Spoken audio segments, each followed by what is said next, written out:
La rougeole, maladie virale contagieuse qui touche principalement les enfants, demeure un véritable problème de santé publique dans plusieurs pays en développement. Selon les estimations de l'OMS de 2024, le nombre de décès dus à la rougeole s'élève à plus de 95 000 personnes. Dr Djidita Hagri Youssouf, pédiatre au centre hospitalier universitaire de la mère et de l'enfant, revient sur les premiers signes de la maladie, ses manifestations cliniques ainsi que les différentes complications possibles.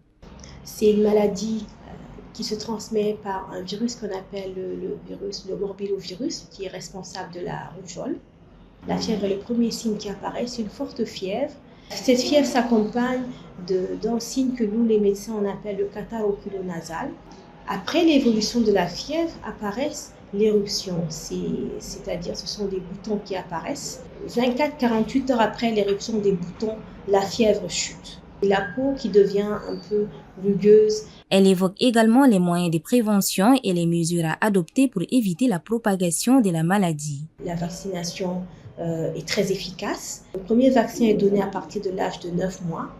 Et il y a une deuxième dose de rappel qui se donne à l'âge de 15 mois. Mais souvent, ces enfants qui sont vaccinés font une forme qu'on appelle une forme un peu frustrée. Il est rare qu'ils fassent la forme typique de la maladie. Elle peut toucher le système nerveux et entraîner aussi des complications neurologiques. Mais y a-t-il une prise en charge efficace de cette pathologie? Il n'y a pas un traitement spécifique à la maladie. Le traitement concerne les symptômes que la maladie présente. Et donc, on donne des antipyrétiques, donc des médicaments pour gérer la fièvre. On donne aussi des vitamines, surtout la vitamine A, parce qu'on sait que la rougeole a des complications au niveau des yeux. On donne aussi des collyres au niveau des yeux pour éviter que les bactéries ne viennent se déposer, entraînant en fait des infections oculaires. Elle lance un message à la population, appelant à la prudence face aux traitements traditionnels.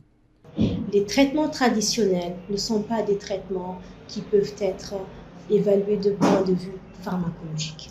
Donc, il est préférable d'amener l'enfant dans une structure sanitaire pour qu'un médicament, un traitement adéquat lui soit prescrit avec une surveillance médicale qui lui est instaurée. La rougeole est une maladie évitable. Renforcer la sensibilisation, améliorer la couverture vaccinale et promouvoir la consultation précoce dans les structures de santé sont des actions essentielles pour protéger les enfants et réduire durablement l'impact de cette maladie.